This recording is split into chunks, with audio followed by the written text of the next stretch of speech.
Seja bem-vindos a mais um Papo de Azola e hoje eu estou com um convidado muito especial e eu vou fazer como todos os apresentadores fazem, a gente finge que você não sabe, que você não leu, que você não clicou aqui só por causa dele e eu vou fazer um mistério, mas antes eu quero dizer para você se inscrever aqui nesse canal e você também conferir os últimos episódios e ficar ligado porque os próximos episódios também estarão muito bons.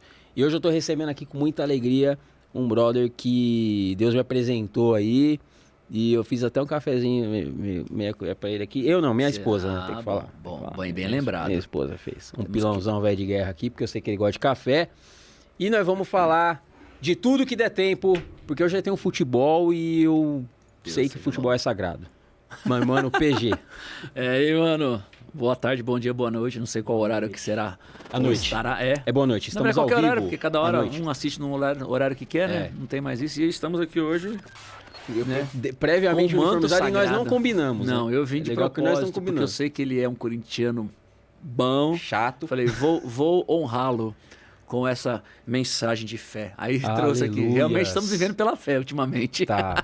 Um negócio... Realmente é um negócio assim, não sabemos o que vai dar, mas creremos. Tá dando, tá indo. Devagarinho tá indo. Ontem foi de novo, até com gol contra a gente tá ganhando, tá bom? De novo, né? De novo. Mas ninguém pode falar que foi o juiz que roubou agora, né? Porque as desculpas anteriores dos antes era porque a gente roubava.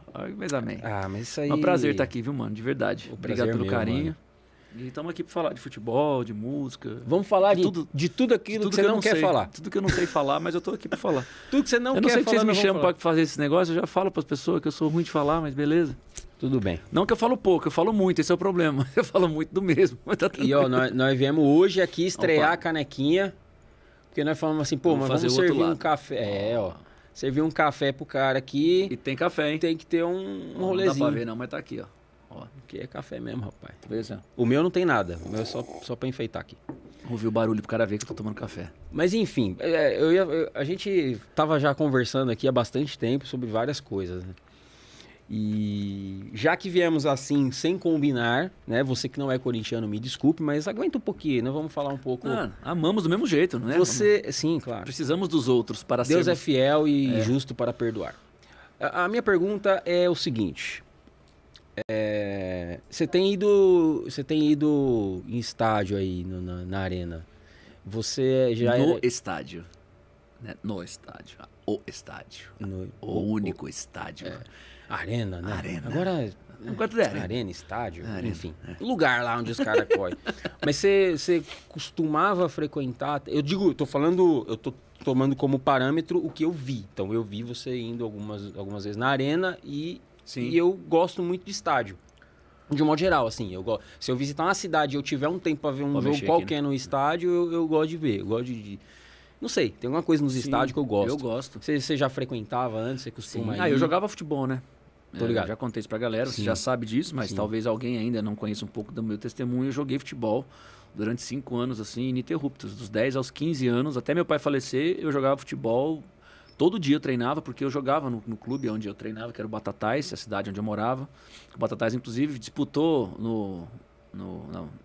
a copinha a foi, final da copinha contra o Corinthians. E eu, como corintiano, cara, juro pra você que eu tava desesperado, porque eu tava torcendo pro Batatais, porque foi o lugar que eu cresci e tal, contei minha história, onde eu ganhei muitos títulos ali no Dente de Leite. Joguei desde o Dente de Leite, infantil e juvenil, né? Fiquei ali 5 anos mesmo, joguei, ganhamos, viajamos muito, conheci muita coisa ali, mas tudo naquele esquema da meninada, né?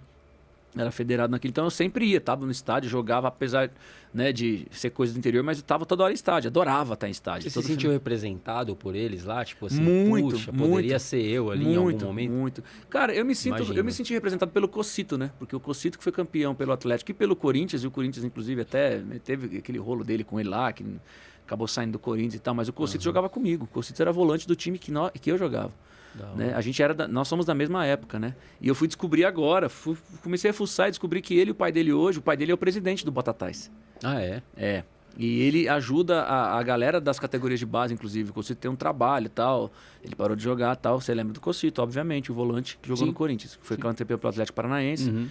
E a gente jogava junto, assim. Então, assim, da minha época ali, teve uns 3, 4 jogadores que foram atrás, né? Eu parei mesmo na metade. Por exemplo, quando eu parei, o Alex, que era um cara que jogava muito, inclusive o pai dele era um dos treinadores só que o pai dele treinava o Júnior. Uhum. Ele jogou depois no Botafogo de Ribeirão Preto, foi profissional no Botafogo de Ribeirão Preto. O Paulinho também já jogava com a 10. Naquela época o 10 era meia esquerda mesmo, né? Eu jogava de ponta esquerda, eu sou canhoto, jogava na ponta. Sempre corri muito, dava passe legal e tal. E eu jogava razoavelmente bem, entendeu? Só que eu parei. Eu passei no teste pro Botafogo. Meu pai estava doente na época, eu não pude ficar, não pude ir e tal, porque a gente jogava muito. A gente jogou com o Botafogo algumas vezes dentro da categoria de base, tô falando, né? Então, assim, a gente jogava bastante nas regiões ali, Sertãozinho, aquela coisa toda ali. E aí, meu pai doente já, eu, obviamente, obedecendo. E por mais que fosse perto, entre aspas, era longe, porque Ribeirão de Batatais são 30 e poucos quilômetros, mas morar sozinho, não sei o quê. Eu nem pensei, eu fiz o teste lá, passei. Os meus, tanto que o Alex passou, o Cocito também passou, foi nessa época. Aí um pouco depois, eu fui vendo e tal, do nada, assim, eu olhei um dia, Cocito, falei assim, não, é estranho, mano. Comecei a olhar, falei, conheço. Aí eu falei, mano, é a cara do Cocito, velho. Aí eu fui procurar na época do Atlético Paranaense. Então, assim, eu venho desse meio do futebol também, né? Conheço bem essa situação e sempre amei estádio. Tanto que quando eu voltei para São Paulo, meu primo me trouxe, porque eu nasci em São Paulo, né? Na capital, fiquei até os 7 anos, aí fui para o interior, onde eu morei em Batatais durante quase 12 anos. Aí meu pai faleceu, com 16 anos eu saí de novo não, 16 para 17 eu voltei para São Paulo de novo. Aí toda a história da minha conversão e tal, que muita gente já sabe. Mas ele me trouxe para cá e 2 meses depois eu fui assistir um Corinthians e Palmeiras que ficou 1-1 no Pacaembu, e depois fui assistir no Morumbi Corinthians e Flamengo, que o Flamengo ganhou de 1-0, né? Então eu assim, não ia toda hora, mas amava ir para estádio, mas não tinha tanta condição. Aí quando eu comecei mais para os estádios, fui no Pacaembu outras vezes. Aí um dia, cara, já no G3, eu fiquei quase 20 anos sem ir no estádio, porque a gente foi ver o jogo do Corinthians e São Paulo. O Valtão do G3, todo mundo sabe que é São Paulino, né? Sempre foi muito São Paulino. Tá? Ele era o cara que gostava de futebol na banda. Então a gente curtia muito. Lá do G3, na época, da minha época, quem curtia era eu e o Walter, né? O Duca curte futebol, mas assim, não como eu e o Walter, né? Na época, o Duca é santista. E o Juninho, o Jean Pouca gente sabe disso, né? Ele é santista, né? Porque ele não fala disso, né? Então, e o Jean e o Juninho sempre falaram que era São Paulino, mas não curtia nada. Então, tipo, São Paulino, né? São Paulino é São Paulo quando ganha, né? Nunca curtiram futebol. Nunca. Né? E a gente gostava muito. Então a gente ficava naquelas zoeira um com o outro. O Ivan, que era empresário, é palmeirense, muito. O Ivan joga bola bem pra caramba. Cara. É mesmo? O Ivan Miranda jogava pra caramba. Ele jogava até num clube que tem aqui do Espéria. Ele todo domingo ele jogava com os veteranos e tal. O filho dele jogou bola também. O Espéria Gabriel, na Marginal ali. Você conhece do outro lado da Marginal tem o Clube Tietê. Clube Tietê. E você sabe que ali foi o primeiro estádio do Corinthians, você sabia? Sim, claro. A gente frequenta lá, assim, porque é um lugar legal, você é grama sócio? Sintética. Não, você é sócio? não. Porque agora ele é Agora tá ele é aberto. É aberto. Então você vai lá, tem uma grama sintética. Minha esposa que odeia a grama e ela se sente bem porque é sintética. Então a gente vai lá, o espaço grande. Livre, toda mulher odeia a grama. Minha esposa odeia bicho, grama, árvore. Ela tem alergia a pernilongo, essas coisas. Então... não, então. Coisa de mulher. Aí um dia eu tô lá andando, vi aqueles, não sei como chama, placa ali. Aqui pro estádio da Ponte Grande. Um totemzinho. Falei, rapaz, que doideira, mano. Que é ali, o primeiro estádio. Foi o primeiro estádio. Antes da Fazendinha. É o Parque Tietê, né? Que chamava. O Clube Tietê. Mas era isso aí, esse era o nome. Aí depois do Corinthians teve outros donos. E aí. Porque o Corinthians nasceu no Brás, né? Pelos. Bom Retiro. Bom Retiro, Brás, sempre confundo. No Bom Retiro pelos judeu ali, um monte de coisa, né? Tem muito a ver com judeus, inclusive, né? Tinha muito judeu na época que começou, o povo ali da região ali, quando começaram as fábricas, negócio de têxtil ali. Mas aí, resumindo a história, é que eu fui para esse jogo com o Valtão, na época, o Valtão foi com a Cláudia e tal, eu fui com a Rosana, e a gente deixou o carro no estacionamento bem longe, foi andando e tal, beleza. Eu nunca mais tive no Morumbi depois, assim, ver jogo, né? Fui com meu primo, como eu falei, em 95, fui ver Corinthians e Flamengo, aí não fui mais. Aí depois, eu tinha ido no Morumbi para ver o Hollywood Rock, que eu fui ver o Robert Plant, depois fui ver o Aerosmith, e depois, beleza, aí em 2000 eu fui ver o Corinthians jogar contra o São Paulo. Lembro até hoje do jogo, o Ricardinho jogando no Corinthians, o campeonato Foi o Paulista, O Corinthians perdeu 3-0, mano. Eu fiquei tão nervoso. Só que o grande problema é que a gente chegou no estádio e a gente foi na bilheteria comprar. Naquela época era assim, não sei como é hoje ainda, porque a gente compra pela internet hoje, né? Então você já chega lá no estádio do Corinthians, por exemplo, e acho que nas outras também são assim. Acho que nem sobra pra comprar. Bilheteria hoje, né? Tudo no negócio do sócio torcedor criou essa... E aí, cara, a gente tava na bilheteria, aquelas janelinhas, pá. Mano, veio uma pedra do nada, estourou umas gritaria, aquele lance de torcida, tudo junto, tal. Do nada, sei lá, uns 50 metros da gente, assim, 100 metros, não era tão perto. Do nada, uma gritaria, a gente assustado, do nada veio uma pedra, mano. Uma pedra assim, tipo, mano, do tamanho dessa caneca aqui, assim, ó. Voou e bateu nas costas da Rosana, mano. Nossa, tomou uma pedrada, ficou machucada aqui nas costas e tal. E a gente, mas comprando ingresso aí, já queria ir embora, chateado, pá, beleza. Se aconteceu alguma coisa, machucou, mas pega na cabeça dela. Imagina, tipo pedra, sabe aquele tijolo, tipo tijolo, aqueles de pó de mico que fala? Aquele tijolinho. Sim, sim. Então. Um pedaço dele quebrado. Tijolinho à vista? Tipo isso. Esse tijolinho mesmo. Que a gente fala de pó de mico, que é aquele negócio, ele costa aquele pozinho.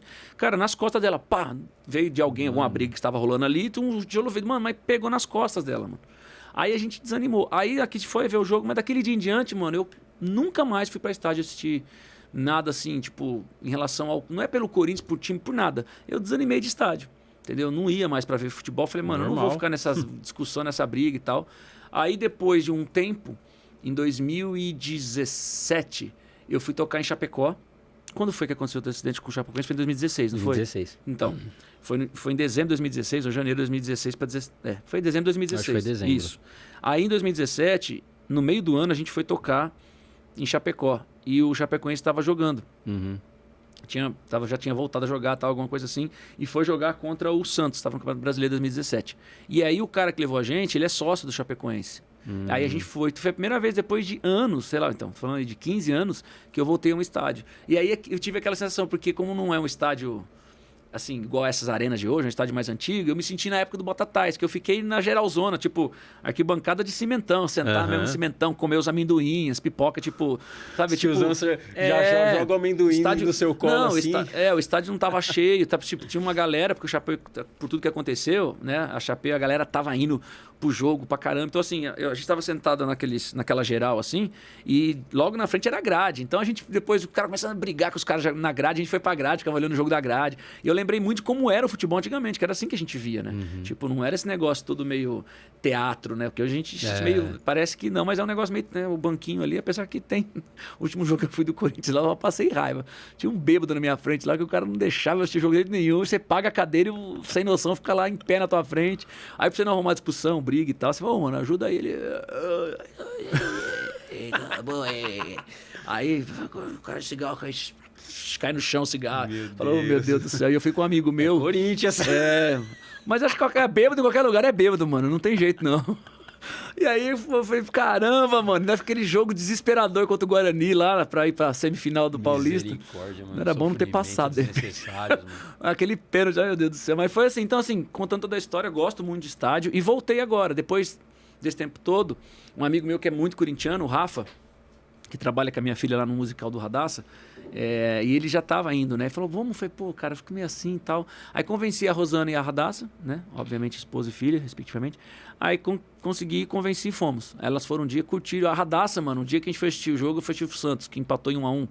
Lembra? Foi o... Sim. Acho que foi o segundo jogo da estreia do Campeonato Paulista, né? O primeiro foi contra a Ferroviária, que eu fui. E contra o Santos, saiu na frente. Aí, mano, é muito engraçado. Minha filha não tem costume de jogo, né? Porque eu fiquei muito tempo sem ir. Então eu assisto, eu vejo tudo quanto tipo de jogo na televisão. Adoro basquete e futebol. Vejo muito. E NFL. São os 3 esportes que eu assisto, assim, muito. E aí a gente foi pro jogo, no aquecimento, a gente fica ali na leste, bem perto do campo, assim, aí os caras foram aquecer e tal, aí o goleiro do Santos tomou um frango no aquecimento, o cara chutou, pá, e a galera, aí a Radassa olhava assim, tadinho dele, meu. Aí eu falei, não, filha, você tem que entender que torcer é torcer, filha, não pode. Não pode ó, você tem que torcer pra ele tomar isso aí na hora do jogo. Mano, foi muito, a gente rachava o bico, então foi muito legal. Aí eu comecei a voltar para esse âmbito de futebol no estádio mesmo, sabe? Que eu sempre gostei muito. Fiquei muitos anos sem ir, mas senti essa falta, sabe? De torcer ali, de estar junto. Adoro estar pertinho do gramado. E eu que joguei, eu amo futebol, cara. Eu sou um jogador frustrado. Né? Eu sou um jogador, eu gostaria muito de ter seguido carreira no futebol. Mas assim, ao mesmo tanto que eu amo o futebol, eu amo a música. Mas eu acredito que a música é um talento natural que eu tenho. Não que futebol não tivesse, porque assim, eu entrei, o primeiro treino que eu fiz, nunca me esqueço. Vai lá para jogar futebol, para fazer alguma coisa. O menino joga bem na rua, fica jogando bola na rua e tal. E meu pai me levou, né? Porque aquela bagunça de criança na rua. O primeiro teste que eu fiz, eu meti 3 gols, cara. Como ponto esquerdo. O que você joga? Eu jogo aqui, correndo aqui. Eu nem sabia. Você é canhoto? Sou. Aí o cara me colocou lá. Então joga. Aí, mano, então assim, eu tenho uma facilidade para jogar futebol. Assim, no raciocínio, eu sou muito bom de raciocínio no futebol. Não sou aquele cara que baixa. Eu já vejo o jogo antes. Eu não vejo o jogo quando a bola tá no meu pé, entendeu? O grande lance do jogo é você ver a bola. Né? Então, eu sempre gostei de jogar desse jeito. Mas a música foi uma coisa muito natural, porque eu mesmo quando eu não me conhecia como gente, eu tinha 2 anos de idade, eu já cantava com a minha mãe, com os meus tios, nas festas. Meus tios foram profissionais, sempre conto isso nas histórias, porque minha vida começou na música. Então, assim, e eu ia para os restaurantes, para churrascaria, que naquela época cantar em churrascaria não era demérito, porque hoje a gente fica zoando, né? Naquela época aconteciam shows, né? Igual tinha um show de circo, ainda tinha aquele show de circo, que eram os lugares que se tocava, não tinha casa de show para tocar. Então, meus tios me levavam, às vezes eu subia no palco para cantar com eles. E meus tios sempre falaram para minha mãe, pro meu pai falou: esse menino canta muito bem, ele é afinado, com 2, 3 anos o moleque canta afinado, ele sabe tempo e tal. Então a música foi uma coisa muito forte para mim, né? E eu sempre amei música, ouvia muito, sempre ouvi muito, colecionei muita música e tal. E quando eu descobri o lance da música, eu comecei a enveredar. No futebol eu parei de estudar, eu comecei a fazer aula de música com 8 anos, na verdade violão não, de música, né? Eu não sou formado em música, mas fiz aula de violão com 8 anos, aí com 10 eu parei. Então assim, isso também me segurou um pouco na música, porque a fase que você quer muito estudar, eu parei. Eu continuei cantando com a minha família, toda hora a gente fazia, eu tinha as bandinhas de garagem que eu fazia com os meus amigos de bairro e tal, mas eu sempre continuei ouvindo muito, tipo, eu era muito aficionado por ouvir música, conhecer, ver som, eu sempre gostei muito de som, de timbre, o lance da voz da galera, mas como um todo, entendeu? Só que o futebol, tipo, eu comecei a trabalhar com 10 anos, né? Eu ia completar 11 anos, eu comecei a trabalhar, e aí eu nunca mais parei, então eu trabalhava, estudava e jogava futebol. Então a música era uma coisa mesmo para eu curtir, para eu conhecer mais, mas não virou uma coisa que eu queria ser profissional, sabe? Eu queria estar no meio da música, mas a minha ideia era tentar alguma coisa com futebol, porque eu estava ali. Quando meu pai faleceu, o sonho dele era que eu fosse músico. O sonho dele era que eu cantasse e tal. O sonho do meu pai era que eu cantasse música sertaneja. Né? Porque a gente veio desse meio, meus tios eram sertanejos, tal, cantavam sertanejo, meu pai, minha mãe era muito afinada. Minha mãe tinha um timbre de voz assim fantástico, cara. E meu pai não, meu pai cantava tal, mas era gritador, mas ele era cabeleireiro. Mas minha mãe cantava muito bem. E aí, cara, quando ele faleceu, que eu tinha 15 anos, faço em maio o aniversário, e ele faleceu em junho. Um mês depois ele faleceu, exatamente um mês depois. Aí, cara, eu fiquei naquela noia. Um mês depois do falecimento, eu falei, cara, eu não queria nada. Primeiro que eu fiquei um mês assim, eu fiquei uma semana sem conversar com ninguém. Eu me tranquei, não falava com ninguém, nem com a minha mãe eu conversava. Fiquei uma semana travado, assim, depois de tudo que aconteceu, da forma que foi. E aí passou um mês e pouco, eu falei, cara, o sonho do meu pai era que eu cantasse e tal. Aí eu comecei a voltar pra música valendo. Aí eu comprei uma batera, fui atrás de um cara que tava vendendo uma Pinguim na época, que era a batera da época, e tinha mó som a Pinguim, dependendo da Pinguim tinha, sem pele de resposta no bumbo e tal, nem nos tons. E aí eu comprei com um amigo meu, que era o Beto, a gente foi e comprou essa batera. Só que ficamos 2 meses com a bateria, não conseguimos pagar a bateria, o cara foi pegar de volta. Só que foi nessa fase que eu descobri que o meu irmão era baterista, porque eu comprei a bateria para que eu tocasse bateria, mas aí eu não conseguia. Então a gente tava achando um baterista, porque eu era guitarra base. Naquela época tinha guitarra base. Até hoje tem, mas naquela época a gente dava muito ênfase, guitarra base, porque os caras acham que só o cara que sola que é, né, tipo, a gente pega o AC/DC, a gente vê a falta que fez o irmão do Angus Young, né, o Malcolm Young, o cara que criava todos os riffs. Né? Talvez o galera não saiba disso, mas os grandes riffs do AC/DC quem criou não foi o Angus, foi o Malcolm, que é o irmão dele, que só fazia a base. O grande problema não é só isso, né? Então a gente fazia o lance. Eu não era cantor, eu não cantava. O vocalista da banda era o Beto, que era esse amigo meu, que foi o meu melhor amigo nessa época de adolescente, pré-adolescente. E aí, cara, um dia eu cheguei em casa e meu irmão tava na batera, porque meu pai faleceu e tinha um salão. Meu pai tinha um salão de cabeleireiro no quintal de casa, na frente, na verdade. E esse salão ficou parado depois que ele descobriu o câncer, começou a tratar e tal. Aí ele voltou, ficou muito bem. Aí 6 meses depois ele morreu.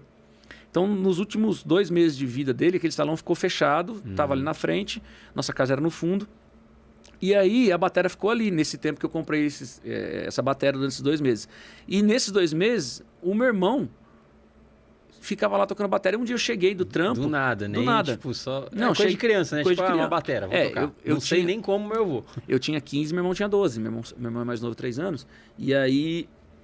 Eu ouvi ele tocando, nunca me esqueço, que a gente colocou, o que aconteceu? Eu peguei o meu 3 em 1 que eu tinha na época, a vitrola que a gente tinha, uma CCR, que eu lembro até hoje, eu tirei da minha sala e coloquei no salão, porque eu ouvia alto. O que a gente fazia? Colocava os volumes da caixa de som no talo lá, as caixas são podres e tal, e ficava tentando tocar as músicas com a batera, entendeu? O Beto, meu amigo, trazia um amigo, outro pra tocar e tal, mas não rolava nada. E a gente achava que tinha banda, a gente falava que tinha uma banda de garagem, mas nunca tocou em lugar nenhum, a gente só ficava ali ensaiando.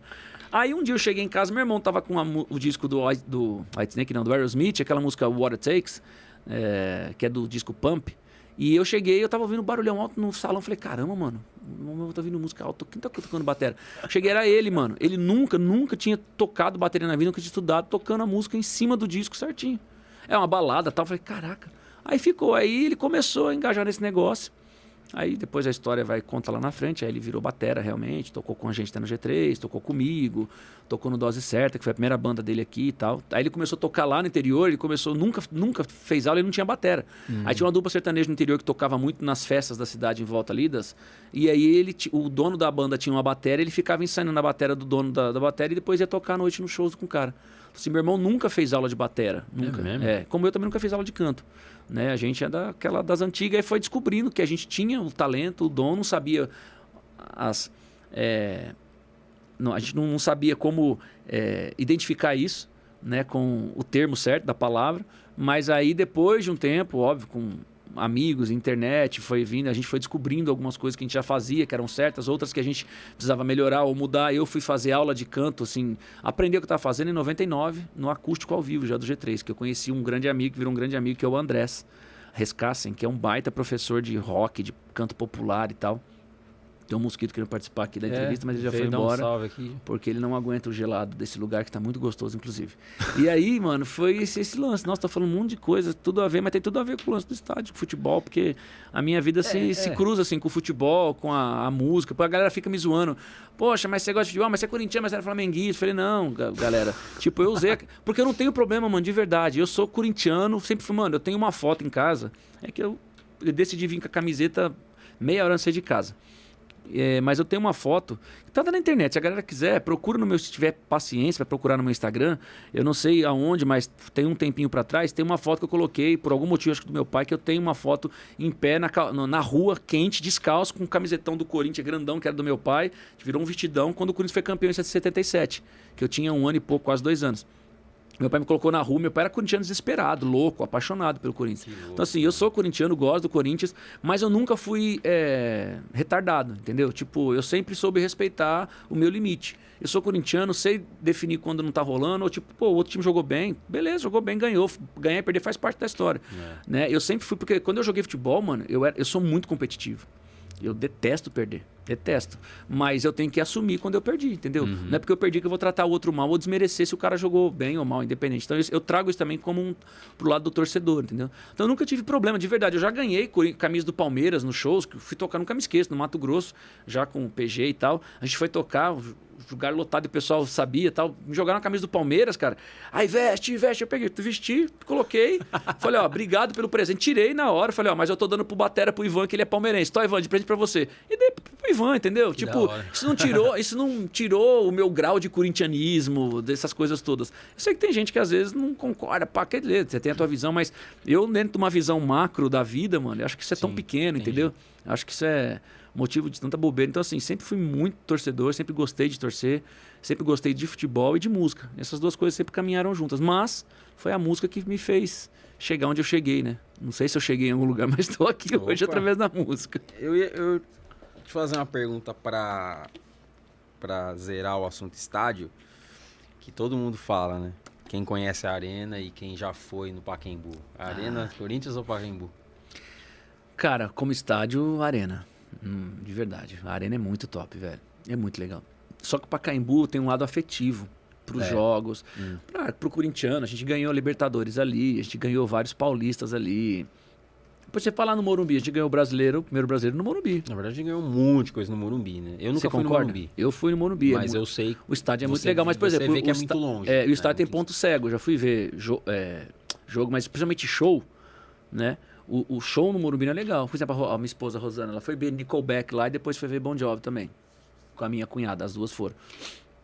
E ela ficou num lugar na arquibancada, sentada, que, mano, tipo assim, fica um ponto cego do palco. Você vê um pedaço do palco, o resto você não vê nada. E você paga o mesmo preço do ingresso. Que doideira, mano. Entendeu?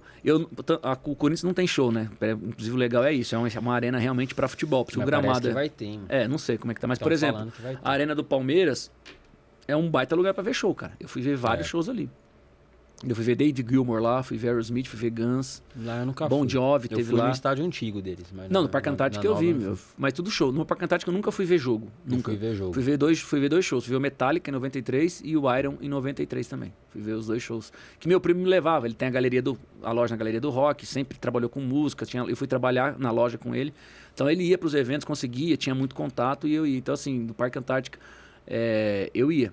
Por exemplo, eu acho muito mais legal o Parque Antártica daquela época do que da arena hoje do Palmeiras, entendeu? Eu acho que aquela ideia do Parque Antártico é mais legal. Mas, por exemplo, a arena do Corinthians, por que o que eu falo isso? Porque a arena do Palmeiras é muito legal, mas pro show é muito legal. Pra jogo eu não sei, não me apetece. A arena do Corinthians eu acho aquela coisa mais... Porque eu fui pra Inglaterra e eu conheci lá o estádio do Liverpool, que eu torço pro Liverpool lá. Fora do Brasil, o único time que eu torço é pro Liverpool. E eu fui no Anfield, cara, eu conheci. Então, assim, é muito parecido. O estádio do Corinthians é muito parecido com o Anfield. O estádio do Corinthians, ele foi projetado para ser um estádio tipo inglês. Só pode olhar o estádio do Everton, do Chelsea, o estádio do Liverpool. Esses três estádios que eu tô lembrando agora, fora os times de menos expressão, assim, tipo o Newcastle, o estádio do Newcastle. Se você olhar, você vai ver que os estádios são exatamente, quer dizer, o do Corinthians porque eles são bem mais antigos. Eles são essa caixa que é quadrado, tem esse espaço, esse vão, né, no fundo. Um deles é até na lateral, mas você vê o do Liverpool, cara, é muito parecido. Tem aquele canto, mas assim, pra ver jogo, cara, é muito legal. Eu não vi jogo, eu conheci o estádio, fui até lá e conheci o estádio, mas assim, é muito legal. Eu conheci o estádio de Wembley, mano. Nossa. Eu entrei no gramado, eu pisei no gramado, fui tocar lá numa igreja que um amigo meu, a gente fez uma turnê de quase 40 dias na Europa ali, e na Inglaterra eu fiz várias cidades. E aí esse amigo nosso que eu fiquei dormindo na casa dele é um pastor de uma igreja batista lá que eu toquei no final de semana, e ele trabalha numa empresa de limpeza. E a empresa que ele trabalha, ele é tipo o chefe da limpeza e o dono da empresa tem camarote no Wembley. Nossa. E o cara me liberou pra ver. Eu fui ver um jogo de Tottenham e Manchester City, que o City ganhou de 1-0. E ele torce pro Tottenham, pro Spurs, né? E aí eu resolvo, porque ele sabe que eu torço pro Liverpool e tal. Mas ele torce pro Tottenham, né? E aí, mano, foi um jogaço. Só que o City ganhou de 1-0.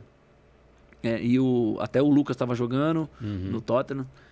Acho que o técnico não era o Mourinho ainda, era antes do Mourinho. Foi em 2019, eu não lembro agora quem era o técnico do Tottenham. Já era o Guardiola no City. Mano, mas eu assisti o jogo, cara, é fantástico, mano. E aí no dia seguinte, que foi no domingo o jogo, na segunda, ele conseguiu com o dono desse esquema da limpeza, da gente fazer a tour, que tem uma visita. Mas é uma grana, acho que é tipo 80 pounds, mano. Assim, pra eles, mas você traz 80 pounds, que é mais caro que o dólar, tipo, quase 500 pau pra você fazer uma tour. E o Wembley lá, ele é um estádio público. Não, o Wembley é tipo Maracanã. Né? É igual o Maracanã. Um time específico, não, né? O Wembley é um estádio... Então todo mundo tem o seu estádio e ainda tem o Wembley lá pra poder... durante um tempo... Isso é louco. Teve time que... todo time na Inglaterra tinha um estádio, né? Mas o Wembley era aquele estádio antológico, aquele negócio todo, por shows, por coisas de esportes, Olimpíada, aquela coisa toda. Mas, mano, e ele reformado, que eu fui agora com ele reformado, né? Cara, fantástico. Aí eu entrei no vestiário, mano. Porque o Tottenham tava, inclusive, mandando jogos no Wembley. Agora eu lembrei porque que eu fui ver o jogo, inclusive. Foi porque eles estavam construindo o estádio. O estádio ficou pronto agora, no ano passado, final de 2021, lembra? Meio de 2021. Faz pouco tempo. Exatamente. Eu fui em novembro e dezembro, que eu fiquei lá, tipo, metade de novembro, eu voltei um pouquinho do Natal. Então eu fiquei lá 35 dias. E foi nessa época, finalzinho de novembro de 2019. O Tottenham tava mandando os jogos. Por que eu lembrei? Porque eu fui no vestiário do time visitante e do time da casa. E o vestiário da casa era do Tottenham. Então tava tudo do Tottenham. A gente foi na sala de imprensa, onde tem as entrevistas, aí tinha o banner do Tottenham e tal. Você senta ali na mesa. É muito legal, cara. Pra quem gosta de futebol... E esse estádio do Tottenham agora, ele é considerado um dos mais modernos. Do mundo. Acho que até o mais moderno da Europa ou do mundo. Ele só que o mais do Real moderno. Madrid ele vai ficar maior. Ele vai ficar bizarro. E o Barcelona já falou que vai começar a reformar o deles agora, né? Que eles fizeram um contrato com o Spotify, né? Fizeram? Putz, é com o Spotify, pode crer, Que milionário. Bilionário. Pra gente é bi, né? Pra eles vai ser mi, mas pra gente vai virar bi, né? No real. Deus. Não, os caras têm que... Até nisso os caras brigam, né? Porque o estádio real vai ficar assim... Tá ficando já, né? Você viu o vídeo que o cara tá não comentando o que eles vão fazer no gramado? Não vi. Vai ser tipo aquele gramado igual do NFL. Você viu os estádios da NFL? Vai subir, vai sair. Pro canto aqui, vai descer tudo e depois... Meu Deus. Você acompanha NFL? Futebol americano? Não, então, eu acompanho. Cara, tem... Por exemplo, os estádios já tem. O estádio no Texas lá, que tem o estádio do Texas... não é Rangers, esqueci o nome do time. Que eu torço pro New England. A grama... É uma plataforma, o gramado é uma plataforma. Eles levantam, tem a porta principal do estádio, por exemplo, ela abre e o gramado sai todo do estádio. Fica pro lado de fora. Meu Deus. Fica tipo tomando sol do jeito deles. Os estádios todos a maioria hoje são cobertos, alguns não ainda, mas assim, muitos eles têm o sistema de cobrir, tipo, e fechar. Entendeu? É uma coisa assim, absurda. O estádio novo tanto lá que o time foi campeão agora, o Los Angeles Rams, e o estádio que é de Las Vegas agora, que os Raiders foram pra lá. Mano, são os 2 estádios mais modernos do mundo, mano. É uma coisa assim, absurda em tudo. Cabe gente pra nada. Cabem 70 mil pessoas, porque o estádio americano, tipo, no mínimo 60 mil, né? Porque é uma galera, né? É um negócio absurdo, assim. Então, os estádios de futebol estão pegando essa ideia também, né? Estão trazendo isso aí, né? E é um dos motivos da Arena não ter show até então, porque o gramado... O gramado do Corinthians é considerado um dos melhores do Brasil, né? E a manutenção pra deixar daquele jeito não vale o custo. Que é o grande problema do estádio do Palmeiras. A gente... Não adianta, os caras porque só jogam naquela... botaram um sintético porque não tinha como resolver. O estádio, o gramado ficava feíssimo, assim. E mesmo como rival, eu falava, pô, meu, por que você tem um estádio desse pra ter um gramado velho desse depois de todo show? Não compensa. Aí botaram sintético porque é a única solução. Não tinha tipo como resolver. E não é igual, né? Um gramadinho, o que é o híbrido, que a gente fala, que o do Corinthians é o híbrido, né? Tem o lance, mas assim, é a grama mesmo, do tratamento e tal. É bem mais legal de ver a bola rolar, né? Pro jogador já fez o tour na Arena? Não, na Arena não fiz. Então, aí eles explicam tudo isso aí. O gramado, é isso, aquilo. Você fez? Foi no vestiário e tudo? Eu fiz... Eu não lembro quanto tempo faz. Eu fiz no aniversário do meu filho. Eu levei ele lá sem saber. Que legal. Eu meti uns miguezão. Falei, mano, foi só eu e ele. A Carla não foi. Eu falei que eu ia fazer... Eu pensei que eu preciso falar uma coisa pra ele. Porque ele não faz muito tempo. Ele já tinha um entendimento. Falei, vai perceber algumas coisas. Foi aniversário de 10 anos. De 10, então vai fazer 3 anos. Aí eu disse que ia fazer uma entrevista de emprego. Beleza. Aí deixei o carro no Tatuapé. Deixei o carro no Tatuapé e fui. Só que aí no meio do caminho eu pensei, mano, algumas coisas vão ficar meio estranhas se eu só falar isso e ficar quieto até lá. Porque ele já tinha de jogo com você. Não. Mas tá. Não. Então ele nem sabia onde era o estádio. Não, então não ele sabia, mas ele ia começar a ver. Aí eu lembrei da loja. Se foram comprar alguma coisa. Aí eu falei, vou fazer entrevista na loja. Pra trabalhar na loja. Que legal. Aí eu falei, beleza, tem uma referência, porque eu consigo entrar no ambiente... Rápido, hein? Você foi rápido, né? E entrar lá e verificar, e até ele situar o que tá acontecendo. E aí, chegando lá perto, aí nós fomos de manhã. A gente marcou, tipo, 8h30. Só fez eu e ele o tour. Eu, ele e a menina que orientava. Não tinha ninguém mais, mano. O tour foi exclusivo pra nós. Porque foi num dia de semana, uma sexta-feira, 8h30 da manhã. Nossa, é horário. Aí chegamos lá, a loja tava fechada. Tava muito cedo, a loja tava fechada. Aí ele, essa mentira teve perna curta, tá realmente. Tal. Mas é que ele é meio tranquilão, assim. Ele não é tão... Não pega tanto as coisas assim. Então eu sabia que eu ia conseguir levar. Aí eu perguntei pro cara, pro tour, onde é, tal. Beleza. Aí entrei no balcão ali. E aí eu já meti o louco, falei mais nada. Aí quando fui ver, a gente já tava dentro. E logo que você entra no acesso ali, tem uma mini quadra, mais ou menos desse tamanho aqui. A Ronaldo, não é? A quadra chama Ronaldo, inclusive. Não. Essa aí é a que fizeram externa. Eu conheço a externa. É uma mini quadrinha mesmo pro lado de dentro, que é pra criança só ficar brincando ali. E uma estátua de lata, uma coisa meio underground, assim, tudo bagulho reciclável, que eu acho que, não sei se é do Basílio, sei lá o quê, enfim. Aí quando nós tava lá dentro, ele falou, e aí, gostou? Ele, gostei. Eu falei, então, nós vamos conhecer o estádio hoje. Ele, aí lá dentro que ele deu... Enfim, e aí ela explica todas essas paradas, Sim. A questão que o pessoal fala, lá o grito parece que ecoa, ela explica que a acústica tem um propósito, né? aquele esquema aqui assim, não. que o bagulho bate e volta. É tipo uma concha acústica, entendeu? O lance e explica do gramado, o tratamento que tem por lá, e aí você fala assim, meu Deus, mano, Eu teria medo de pisar, tanto que você não pode pisar, né? Ele não deixa pisar no gramado? Não deixa pisar. Você vai até a beira, que é sintético na beirada. Foi onde eu pisei no Wembley, assim. Você pode pisar na linha do gramado aqui, tipo... Mano, os caras são muito corretinhos, ninguém quer fazer nada, né? Porque, inclusive, tava preparando o jogo da NFL, porque a NFL manda alguns jogos da Inglaterra, né? Aí eles estavam mudando o campo, porque o campo é menor e tal. Tava começando a fazer as linhas, as máquinas, os robôs fazendo as linhas. Aí você fica na beirada e fala, você pode pisar, que tem uns caras que tem aquela simpatia doida, o cara quer pisar, não sei o quê. Fala, você pode dar um passo aqui na beira e voltar, você não pode entrar no campo. Aí a gente foi... Tem uma réplica da taça da Champions, que você tira foto. Eu tenho foto sentada no banco de reserva com uma taça da Champions com esse passo. Eu vou te mandar. Porque pode segurar? Pode segurar a réplica da Champions, mano. Então a gente tirou que varia. Tudo a mesma coisa. Resumindo, é tudo igual. Só nesse dia que a gente foi, tava da Libertadores, mas tava dentro. É isso aí. Não tava dentro, não. Ela tava exposta, mas eu sou muito na minha, né? Eu falei, não vou ficar... Tá legal, até porque eu sei que é uma réplica também, então... Mas foi legal, assim, olhar o estádio de dentro, assim. Aí a gente senta na arquibancada, na Oeste, no caso. Então, por isso que eu perguntei, eu nunca fiquei na Oeste, porque é mais caro, né? Tipo, mais caro na Leste. Então, mas na no Oeste, tour, eu sei que na eles parte de sentam dentro... na Oeste. No tour, porque você o lado vem de pela lá... parte de dentro, lado você de conhece lá, o saguão, você sobe as escadas. O vestiário tá do lado de lá. Tem um mini museu, assim, naquela entrada principal e tal. Então, eu senti falta, apesar de tudo, eu senti falta de algumas coisas. Por exemplo, eu queria ter conhecido a cabine de imprensa.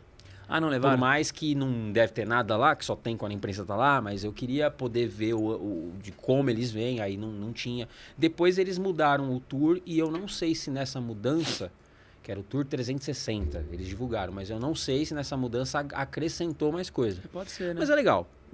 Falar que não é legal não é mentira, porque é legal pra caramba. Mas aí, então, eu já fui no Pacaembu, já fui na Arena e eu vejo muita gente criticando muito a Arena.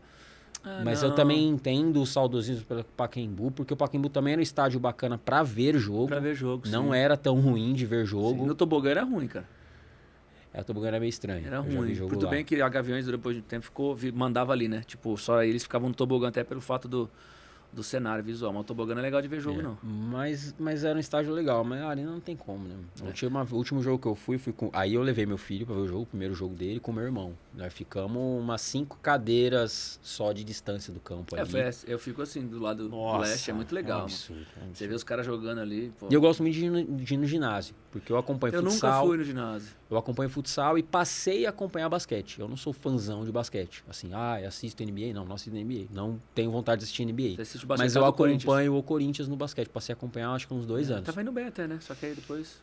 Eles passaram, campeão, eles classificaram. O São NBB. Paulo foi campeão do que seria a Libertadores. Sul-americano. O São Paulo tá indo bem. Tá. O São Paulo meio que... O basquete no Brasil voltou a crescer de novo. Isso é legal. Tem uns 4 anos, 5 anos. Que a NBB pegou legal, né? Aí então, tem investimento e tal. Tá bem legal. Assisti vários jogos, a gente assistiu vários jogos do basquete, foi bem legal. Assistimos um jogo contra o Flamengo, foi emocionante. Eu fui assistir 2 jogos de basquete aqui, na região onde eu moro, em Mogi, porque eu conheço o Marquinhos, que joga no Flamengo. No time de basquete do Flamengo. Sim. O Marquinhos jogava na seleção, isso eu tô falando há 4 anos atrás.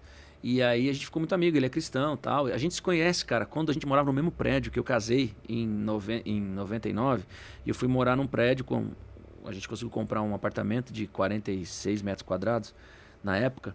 E a gente morou nesse prédio, tipo, tinham 3 ou 4 torrezinhas. Eram tipo 3 andares só, né? Não tinha elevador, nada. E nesse prédio, eu conheci ele, o Marquinhos era um adolescente, que estava batendo bola de basquete lá na parte de baixo do prédio, que não tinha área de lazer, nada no prédio. Era uma coisa só os prédios mesmo.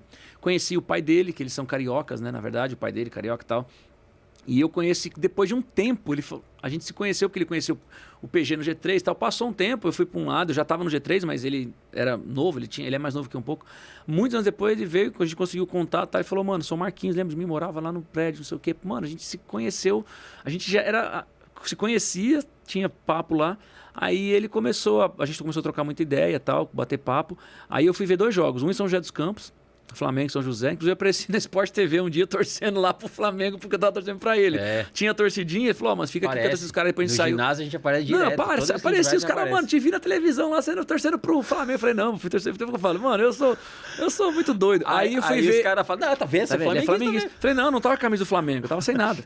Aí eu fui ver Flamengo e Mogi, porque ele conseguiu os ingressos pra mim. Flamengo e Mogi, eu fiquei do lado, no banco de reservas, atrás do banco, assim, do time, tá ligado? Aí, o animador de jogo da festa lá, do Mogi, era crente, me conhecia, mano. Aí, hoje estamos com a revista ilustre do cantor PG. Falei, mano, eu não sou ninguém aqui, mas para. Então, assim, foi muito... Eu amo basquete. E aí, ele me introduziu. Aí, depois, olha só, com ele, eu perdi a oportunidade, mano. Aí, ele conhece muito o Leandrinho, que hoje é coach lá da parte do Golden State Warriors, né?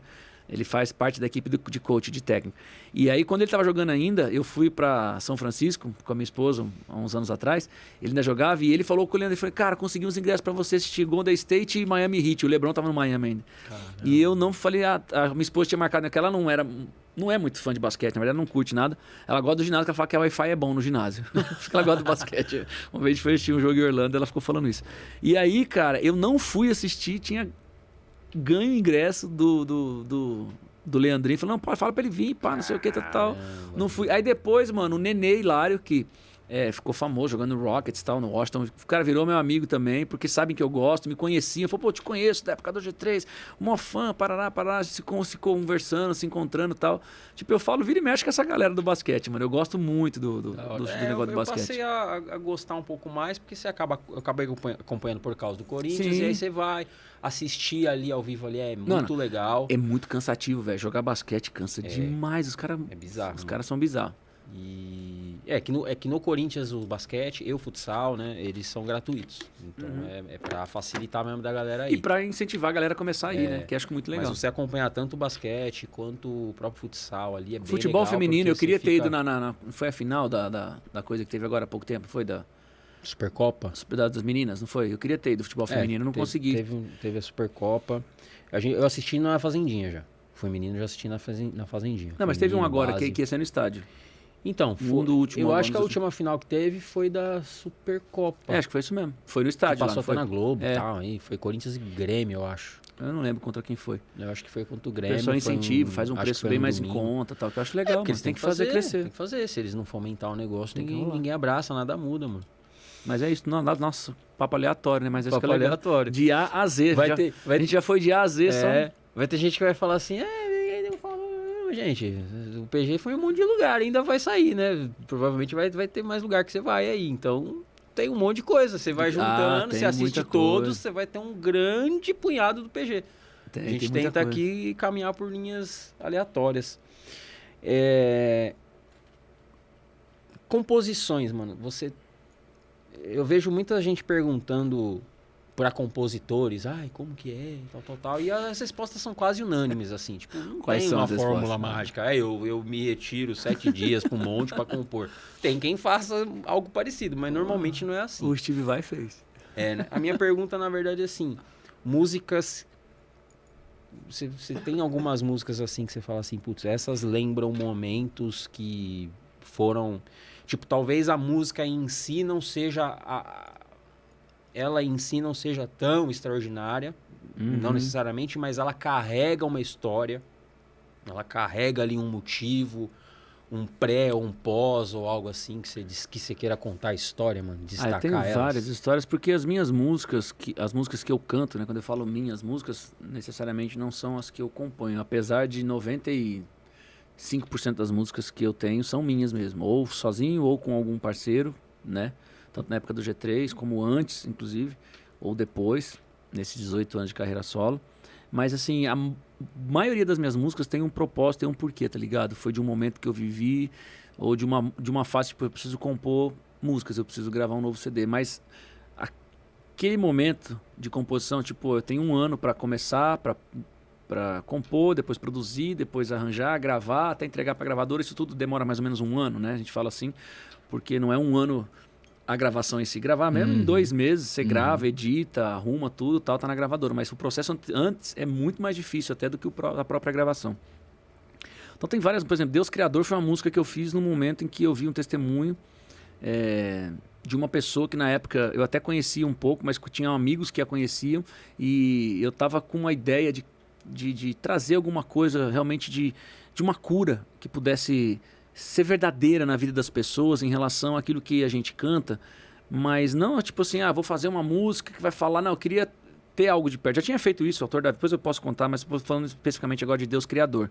Ela surgiu nesse momento, em 2011, fevereiro de 2011. Eu lembro a data disso, inclusive. Algumas músicas são muito pontuais, assim. E eu estava na sala, ouvindo esse testemunho, e na hora Deus falou comigo, eu quero que você escreva sobre isso. Quero que você escreva sobre essa história, sobre essa vida, sobre a mudança de testemunho dessa pessoa que está aí na internet falando sobre isso. Um papo aleatório, assim, mas aquilo começou a me mostrar muitas coisas que eu já tinha vivido, de problemas com a minha mãe, de cura, de problemas que eu tinha vivido na minha vida, da minha família, sabe? De situações que a gente viveu, de pessoas que você vê e tal. E eu escrevi Deus Criador, que tá lá no CD Imagem e Semelhança, que foi uma das músicas de trabalho. Te Escolhi foi uma situação assim, que eu já contei em alguns momentos aqui, que foi uma música que eu escrevi depois de um baque que eu recebi na minha família. Meu sogro foi assassinado na porta de casa, né? Tomou 6 tiros na cabeça, saindo para trabalhar de manhã, nunca se soube por quê e tal, já se passaram 20 anos, foi em 2001 isso, 19 anos, né? Tipo, 21 anos já. E várias outras situações, assim. Aí uma semana não, 3 dias depois eu comecei a compor Te Escolhi por causa desse propósito. Tipo, eu tava perdido, assim, tipo, mano, eu tinha casado com a minha esposa há pouco tempo, tinha 3 anos de casamento, a minha esposa é a mais velha das irmãs, não tem homem na família, só ele era o homem da família. Então eu assumi uma responsa sem querer, sem precisar, mas assumi, porque era o meu papel, entendeu? Tipo, e eu não sabia fazer muita coisa ali, tipo, assumir algumas coisas. Parece bobeira, mas só de assumir a responsa de ter que resolver aquela situação, de ter que tratar de tudo, cara, pra mim me veio tudo à mente de novo, a morte do meu pai. Meu pai faleceu na minha frente do meu irmão, sabe? Tipo, então foi muito difícil pra mim, muitas coisas vieram à tona e tal. Autor da Vida, por exemplo, foi já um momento diferente. Eu escrevi essa música numa madrugada, eu não sabia o que estava acontecendo, mas Deus me fez pegar um violão de manhã, de madrugada. Eu morava debaixo da igreja, que eu contei para você aqui, do pastor Silas, foi nessa fase. Foi a minha primeira música cristã. A minha primeira música que eu compus, eu tinha 10 anos. Eu fiz uma música de amor. Meus tios são músicos profissionais, eu falei para você, né? Hoje já estão aposentados e tal, estão só vivendo a vida. Mas eles iam para nossa cidade lá em Batatais e eu queria, porque meu tio, o Nivaldo, que a dupla chamava Nerino Nivaldo, e o Nivaldo era compositor. A maioria das músicas ele compunha, ele era um bom compositor. E aí, um dia, com 10 anos, eu fiz uma música debaixo da cama da minha mãe, porque a galera não sabe, hoje em dia tudo é cama box, mas naquela época antiga as camas eram altas, então você colocava coisa debaixo da cama. Tinha o estrado, então era você ficava debaixo da cama, tanto que a gente se escondia debaixo da cama. Aquela brincadeira de esconder debaixo da cama não é brincadeira, é verdade mesmo, a gente se escondia debaixo da cama. E eu debaixo da cama escrevi essa letra de amor. Primeira letra que eu fiz na minha vida, falando tipo, tá apaixonado e tal, alguma coisa assim, porque eu ficava ouvindo e vendo as coisas e comecei a criar aquela ideia. Então ali foi a primeira vez, e depois compus mais umas 3, 4 músicas nessa linha tal do sertanejo. Durante muitos anos eu andei com esse papelzinho, muitos anos, dessa primeira música, sei lá, uns 10, 12 anos. Depois foi sumindo, eu fui morando em tanto lugar, tipo cigano, eu vou mudando tanto de lugar de que nem sei mais onde eu morei de espaço. E aí, cara, em 94 eu fiz a minha primeira música cristã. Eu escrevi Autor da Vida. Por quê? Na madrugada que eu tava ali na igreja, tava debaixo da igreja, morando no porão da igreja, eu peguei o violão e Deus me deu essa... Parecia que já existia. Sabe quando você pega uma música e fala, mas essa música já existe, eu já conheço essa música. Não é possível, cara. Eu comecei a tocar... Não foi uma coisa que eu fiquei procurando os acordes. Cara, veio já a linha da harmonia, dos acordes e tal. A melodia estava na minha cabeça. E eu começava, o nome dele é Cristo, o nome de tudo isso, eu ficava com isso na cabeça. Aí, de repente, comecei a tocar e a gente não tinha nada como gravar, não tinha celular. E eu peguei um papelzinho e comecei a escrever. Aí começou a vir o nome dele. Aí começou, viver, buscando e tal. Falei, caramba. Aí parei e falei, caraca, essa música é bonita, né? Minha primeira composição, eu tinha 18... Eu tinha 18 anos, cara. Aí no dia seguinte eu descobri que minha mãe, cara, tinha sido desenganada pelos médicos na noite anterior. Mas aí vem toda a história. Minha mãe foi fazer uma cirurgia, eu sabia dessa cirurgia, a gente tinha orado antes, minha mãe não era cristã, não era evangélica e tal. Eu já estava na igreja, obviamente, tinha me convertido, já tinha 1 ano e meio, quase 2 anos. E aí a gente não tinha telefone. Eu não tinha, só na loja onde eu trabalhava. Então a gente ficou sabendo, já estava sabendo que ela ia operar, ela morava no interior, né? Lá com meu irmão ainda morava com ela lá. O Johnny veio depois, 1 ano e pouco depois. E ela na operação teve uma infecção hospitalar, ela teve uma complicação que ela foi operar o útero. Aí ela teve que extrair as trompas e o ovário, por um problema que ela teve lá. Ela tem 52 pontos, cara, dessa cirurgia dela na barriga. Né? Aí não fechava, deu um problema, foi pra UTI. Na UTI, ela pegou essa infecção, alguma coisa eu não sei explicar tecnicamente, mas os médicos chegaram pros meus tios que moravam na época lá no interior, por isso que ela foi morar pra lá também, pra ficar perto dos irmãos, e falaram pra eles, olha, ela não tem chance, vocês têm fé, vocês acreditam. Meus tios não são evangélicos e tal, nem minha mãe, que eu falei, assim, vocês fazem alguma coisa porque ela não tem sua chance de sobreviver, é mínimo assim, é 10% de chance. E eu não sabia nada disso. E isso foi dado na noite que ela fez a cirurgia, que era nessa madrugada. Então foi nessa, tipo assim, lá, fez a cirurgia à tarde e tal, à noite tava assim. Eu fui para casa, não tava sabendo de nada, mas no dia seguinte que eu ia saber o que tava acontecendo. Nessa madrugada, Deus me deu a música. Dizendo isso, entendeu? Eu sou o autor da sua vida. Mostra muitas coisas, assim. Não adianta você ficar buscando. Eu comecei a lembrar das minhas histórias antes de conhecer Jesus, como eu era doido, como eu fiz tanta coisa errada, que decepcionou minha mãe, minha família, um monte de coisa. E veio em cima dessa música, né? Viver buscando aventuras perigosas, se esquecer até mesmo de você. Saiba que a vida é muito mais valorosa. Não ponha ela a perder. A vida vale muito mais do que você acha que você está vivendo. E aí, no dia seguinte de manhã, quando eu cheguei na loja do meu primo, que a gente abria a loja às 9 da manhã, a primeira coisa foi o telefonema, dizendo, ó, aconteceu isso, isso e isso. Meus tios me ligando, falou, ela tá internada, tá na UTI, mas a sua mãe estava desenganada. E ela ainda tá viva. Aconteceu um milagre muito grande que a gente não sabe o que é. Aí na hora eu comecei a chorar, eu já sabia o que era. Novo, convertido, cara. Assim, e vivi cheio de marcas, cheio de problemas. Depois da morte do meu pai, eu fiquei muito cético, eu não acreditava em mais nada, eu não chorava, não tinha nada. A conversão mudou a minha história, assim. Minha conversão com Jesus mudou a minha vida, sabe? Eu me tornei muito mais... assim, muito mais amável com as pessoas. Eu acreditei, entendi o que é a vida, entendi suportar muitas coisas, aprendi a chorar muito, que é um grande remédio de Deus. As pessoas às vezes não entendem isso, mas o choro é um grande remédio. Não foi feito só para derramar lágrima, né? Apesar que a lágrima é importante para lubrificar todos os... bom, vem ao caso, mas o choro é tão importante, cara. Não é que você chora porque você é fraco, é pelo contrário, é que você tem alguém que você crê, né? E aquilo foi muito importante para mim. Assim, naquela hora eu falei, agora eu entendo. Cara, foi assim, muito automático. Na hora, na minha mente, agora eu entendo o que veio aquela música lá que eu escrevi hoje de madrugada. Aí eu fui no centro, eu trabalhava lá na Galeria do Rock, na 24 de maio, ali no centro de São Paulo. Aí, inclusive, agora, uns 20 dias, eu fui num outro podcast lá do pessoal lá do Vilela, não sei se o pessoal viu, eu levei um gravadorzinho lá. Aquele gravadorzinho eu comprei nesse dia.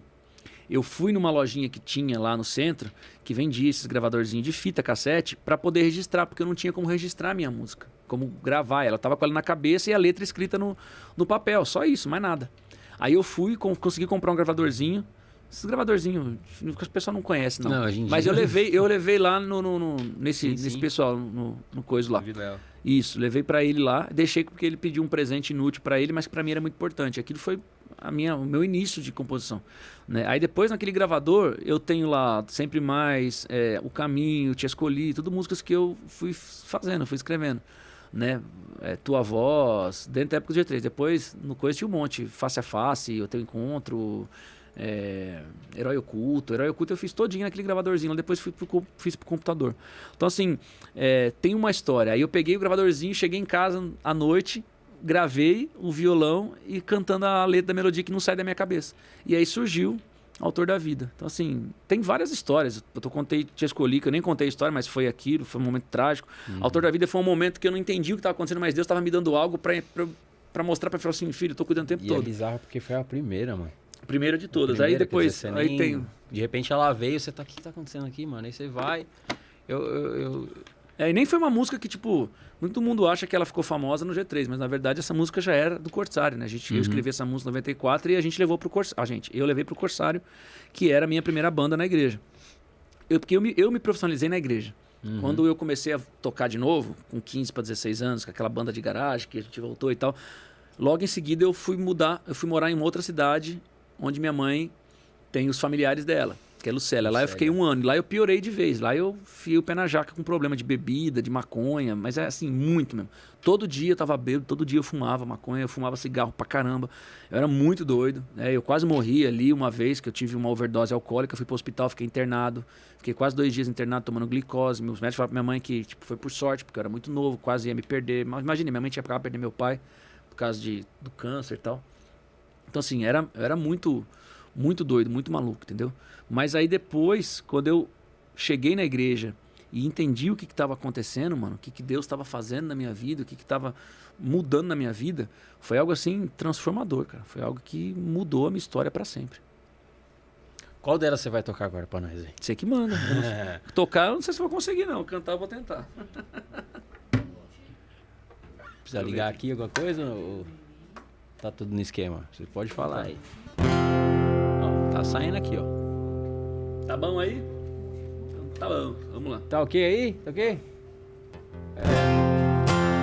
viver buscando aventuras perigosas, se esquecer até mesmo de você.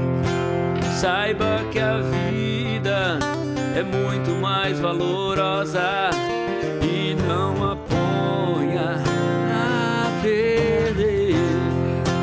Viver buscando aventuras perigosas, se esquecer até mesmo de você.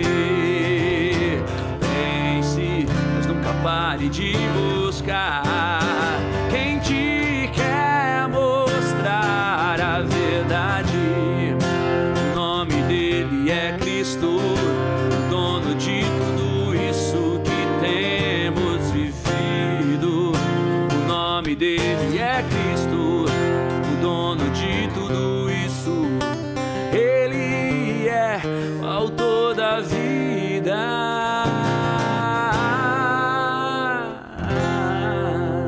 Aê, moleque. Aí tem o que eu falei, né?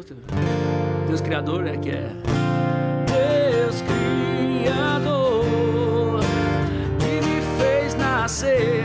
Todo poder está em tuas mãos. Ouça o clamor e venha até mim a tua cura.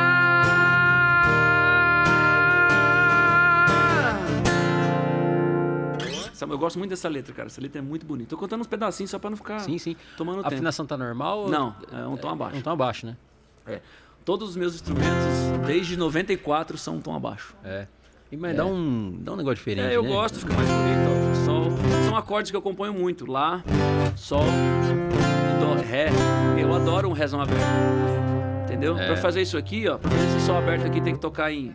Se fosse em Fá, né? Pra quem tá tocando aqui, vai tocar em Fá, né? Quem tá em 440. Então, pra tocar a dor da vida em Fá, fica durão, porque é tudo pestana. Essa né? foi uma situação. Na época, quando eu entrei na banda, eu já tinha essa afinação. E aí, na época, até o Walter falou, poxa, o som que você faz... Aí eu falei, a gente faz uma afinação abaixo e tal. O G3 tocava no 440. Acho que algumas músicas do Indiferença, acho que uma ou duas, não lembro, tinham. Não sei se eram uma ou duas, mas era meio tom só abaixo. Não lembro se era Indiferença. Acho que era uma música por causa do pedal, assim, o bordão ficava pra fazer. Aí, cara, quando a gente foi fazer o Autor da Vida, a gente falei, cara, não fica legal, né? O Juninho, na época, ele ficou um tempo tocando com... Tô fazendo Fá aqui, tá, gente? Mas é óbvio, vai estar um tom abaixo ainda, né? Se fosse pra fazer o Fá... Mas aqui. Pestanona, fica mas ficava feio. Um dia até o Juninho mesmo entendeu isso e aí abaixou a tonalidade do violão também depois de um tempo. No acústico, ainda na turnê, ele tocou um tempo. Se você olhar lá, você vai ver no ao vivo que ele tá tocando em Fá. Ele preferiu fazer em 440, mas o violão...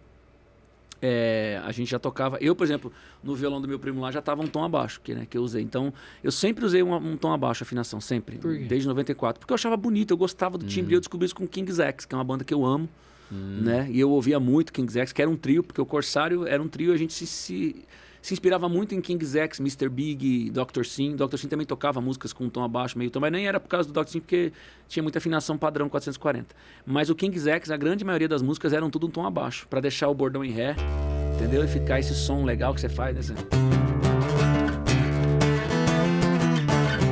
Animal. Aí você abaixa o tom e a gente abaixava 2 tons. Tinha música que a gente abaixava o bordão pra dó. Então você fazia o Ré, aí ficava que nem a música lá...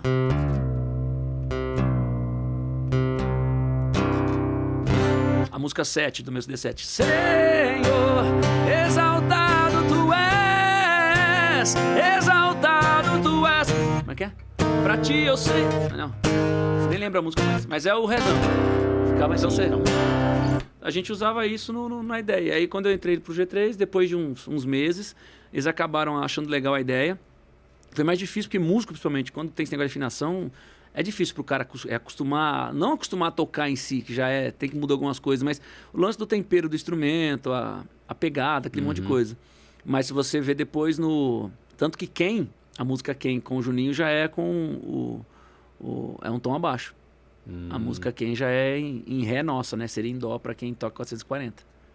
Entendi. Né? E aí o CD O Tempo já veio, todo um tom abaixo. Tipo, de certa forma, eu acabei influenciando o G3, mas sem nenhuma não, pressão, nada. Tipo, coisas que foram vindo, tipo, coisas que eu já trazia, né?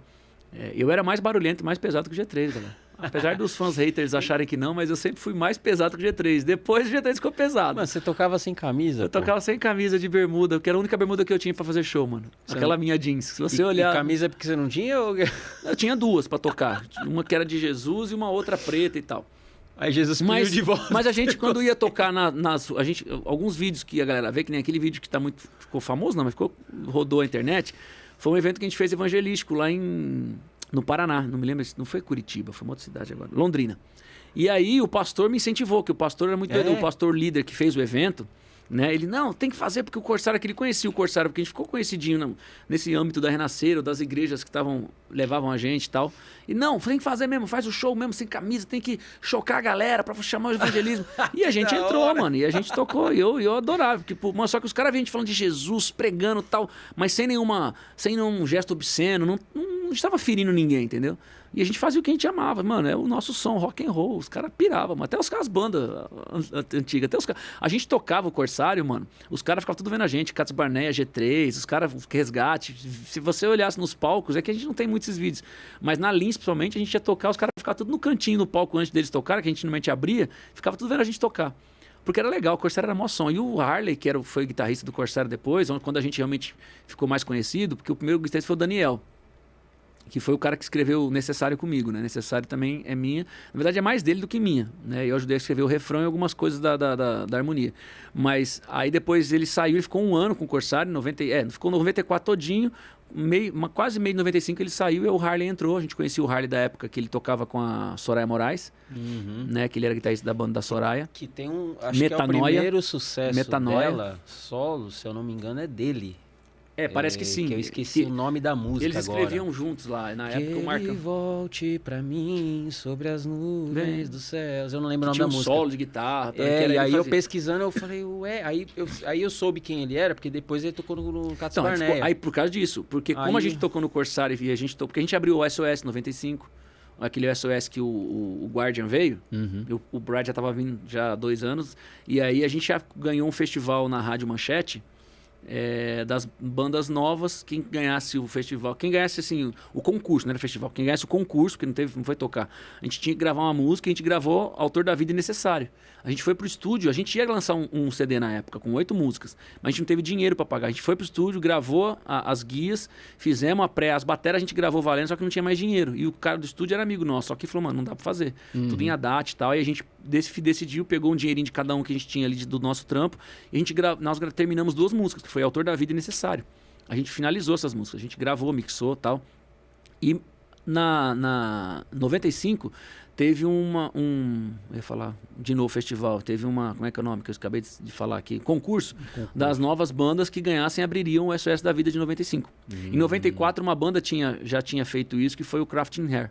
Abriu o SOS, que foi o ano que veio o Bride. Deu até rolo, porque eles abriram o show com Paul Meander, do Dream Theater, que estava estourado. E eles... Aí deu um rolo, porque na época era super do mal, aquela coisa toda. Aí, tipo, a banda era mó legal, cara. Inclusive, muita gente não sabe, o Crafting Hair era uma banda que o primeiro vocalista foi o Caju, que foi locutor depois da rádio lá no Rio de Janeiro. Que faleceu agora. Você não vai saber quem é. Eu ia perguntar Caju Castanha. Não é Caju Castanha, não. Não, porque ele ficou um locutor muito famoso no Rio de Janeiro. Os Arrebatados. Sim. Então, o Gordão era ele. Sim. E ele foi... Mano, é muita história, é muito amigo das antigas, que ela nem faz ideia de onde chegaram e tal, tudo mais. Mas aí, resumindo toda essa história longa, a gente ganhou o concurso da Rádio Manchete com a música Autor da Vida, que é a versão que eu tô tocando agora nos shows. Quem tá vendo, alguma coisa assim, eu voltei a fazer a versão original de como era um trio, porque era assim, que era uma balada rock. Tinha um solo de guitarra e tal. E a gente ganhou e abriu o SOS 95. Nós tocamos Necessário no show. A gente tocou Necessário e Autor da Vida. E na época não tinha essa parada de single, né?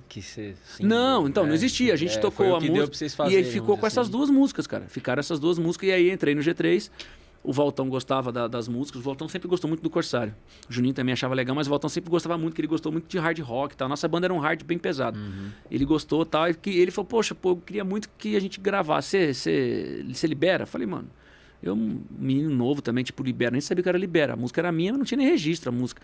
Aí eu descobri que eu tinha que ir na Biblioteca Nacional, e logo em seguida eu fui lá e registrei na Biblioteca Nacional, que era... Não existe isso hoje, né? Como é hoje, do jeito que a gente faz. Fui na biblioteca com a pastinha, com as letras e tal, aquela coisa toda. Doido, né? E aí, beleza. Aí o Juninho também queria, os caras da banda chegaram num consenso e tal, pra todo mundo. Falei, mano, por mim tudo bem. Né? Eu só não quero descaracterizar a música e tal, aquela coisa toda. Foi na época que a gente foi fazer o acústico. Né?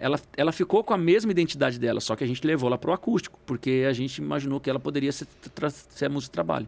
Né? Aí necessário também chegou a querer dar uma ensaiada nela pro acústico, mas ela não ficou muito legal, a gente não curtiu, a banda não achou legal, ficou, porque já conhecia. Aí quando saiu o tempo, a gente começou a ensaiar, o Walter falou, mano, agora acho que é hora da gente gravar, vamos fazer essa música?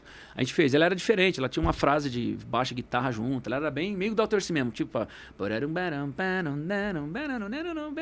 umas coisas meio no contra, aí a gente acabou deixando ela mais diretona, mais com o lance do baixo e voz junto e tal.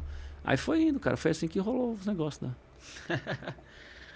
Eu preciso te liberar. Não, de boa, mano, pode fazer aí. Pode dar mais uns 10 minutos, 15 minutos, a gente tá junto aí. Fala aí o que você quer falar. Quer falar tudo. Você tava falando pra mim... Bem, a gente conversou isso aqui já. A gente não precisa gastar muito tempo nisso, mas eu acho que tem muita gente que não sabe o que você me contou. Que Fala, você, o que você quer falar? Que você Fala morou na parte de baixo da igreja do pastor Silas, que é o pai do Duca. Eu acho uma história bem interessante e curiosa, até porque ela envolve, inclusive, o seu batismo, né? Sim, me batizei. Da mesma forma que eu já passei por várias igrejas, fui da Renascer 2 meses, mas me batizei na Renascer, por exemplo. Tipo, meu batismo é meio aleatório com a minha história, porque eu acho que eu fui pra Renascer só pra me batizar. Eu fiquei um tempo... Porque gostei mais daqui, aqui a água era quente. Eu gostei... nem foi quente, foi mó gelado, o tempo tava ruim, nada a ver. Mas eu gostava muito da Renascer, fui pra lá, fiquei um tempinho, me batizei e depois saí porque não me sentia um peixe fora d'água, não conhecia ninguém. Mas amém, cara. E às vezes acontece essas coisas. E você contando que você morou um tempo ali. Na verdade. Morei. E acabou sendo batizado pelo pastor Silas. Porque foi assim, eu já conheci o Duca daquela época. Lembra, o Duca tocava com meu primo, mano. O Duca, antes de ser baixista do G3, ele foi... Quando eu cheguei em São Paulo, em janeiro de 93, dia 5 de janeiro de 93, o baixista do meu primo era o Duca Tambasco, que tocava com meu primo, que tinha uma banda chamada Santuário Band, que é o dono dessa loja na Galeria do Rock, chamada Aqualang. E aí, a gente conhecia e tal, não sei o que, bom, beleza. Eu não sei agora por cargas... lembrei, porque aí, conhecendo o Duca, conheci o Denilson, que foi um grande amigo meu, que inclusive, quando o Corsário começou, a gente fez teste com ele para ser vocalista, mas acabou não dando certo. Porque, como eu falei, eu não cantava, eu só tocava baixo. A galera não achava que eu cantava, ou achava que eu cantava sertanejo, porque eu vinha do interior, do meu testemunho, da minha história. Eu não era cantor, também que não sou mesmo, né? Mas tudo bem, vai rolando. Eu falo, a galera acha que eu tô fazendo charme, mas não tô, não. E aí... O meu primo falou assim, cara, o Duca, ele já tava tocando há um tempo, já há alguns meses, porque naquela época, mano, muita coisa acontecia muito rápido. Tipo assim, um ano pra gente, acontecia muita coisa, né? Tipo, estourava, acabava alguma coisa, começava outra. Então eram coisas assim, vamos fazer um negócio? Vamos, amanhã já tava fazendo. Então em 6 meses, a gente tava fazendo um negócio que hoje já demora 2, 3 anos pra começar a acontecer, pra incentivar e tal, não sei o quê. E aí... eu comecei a pegar uma amizade com o Denilson, com o Duca, e... Deixa eu te lembrar aqui. Aí o Duca saiu da banda, do meu primo, depois no meio do ano mesmo, em 93, ele saiu da banda, final de 93. E eu comecei a fazer aula de baixo com o Duca. Meu primeiro professor de baixo foi o Duca. Mas assim, foi muito rápido, me deu, sei lá, 2 meses de aula. Ele ia na loja do meu primo, me ensinava algumas coisas e tal. Foi como eu aprendi um básico do... Eu tocava violão, mas eu queria entender o lance do baixo. Eu não tinha a mão do baixo, nada, tudo. E aí depois eu fui fazer aula com outro professor, fiquei 1 ano fazendo aula com o Fernando, que me ensinou um pouco de teoria e tal, aquela coisa toda. Bom, resumindo a história, aí uma vez eu fui para a igreja, por causa do Denilson, conheci a Batista, que era do pastor Silas, na Vila Penteado. E aí acabei conhecendo uma moça também, comecei a namorar com uma menina lá. Foi minha primeira namorada aqui em São Paulo, na época. Comecei a namorar com ela. Então ela morava na rua da igreja e era da igreja do pastor Silas. E aí eu morava com meu primo. Chegou uma hora que meu primo estava tendo uns problemas na vida pessoal dele. Eu tive que sair da casa do meu primo e tive que morar com alguém. Aí o pessoal da igreja já me conhecia. Nessa época, lembrei, meu primo saiu da Renascer. Aí eu também saí com ele e já conhecia a galera, fui fazer a visita na Batista. Acabei ficando na Batista, só que eu tava morando com meu primo. Então eu saía, meu primo morava na Saúde, no Jabaquara, e eu ia pra Brasilândia, na Vila Penteado, todo domingo e todo sábado para tocar na igreja ou ficar com o pessoal no culto da igreja. Aí aconteceu que meu primo teve os problemas, eu tive que sair da casa dele, não tinha para onde ir. O pessoal da igreja falou assim, olha só, a irmã aqui, que é a dona do terreno, ela mora no terreno. Um povo muito simples, tal, assim, mas tinha um predinho que é onde era a igreja. E tem a casa dela, tem a casa de um outro rapaz que mora no quintal e tem um espaço que é tipo um porão debaixo da igreja, onde tem um cômodo de, sei lá, 5x5 e o banheiro pro lado de fora. Você quer vir aqui? Tal, na época, eu lembro até hoje, eu pagava R$80 de aluguel naquela época. Eu nunca me esqueço desse valor. Tá bom. Aí eu fui morar debaixo da igreja. Então eu fiquei morando 2 anos lá.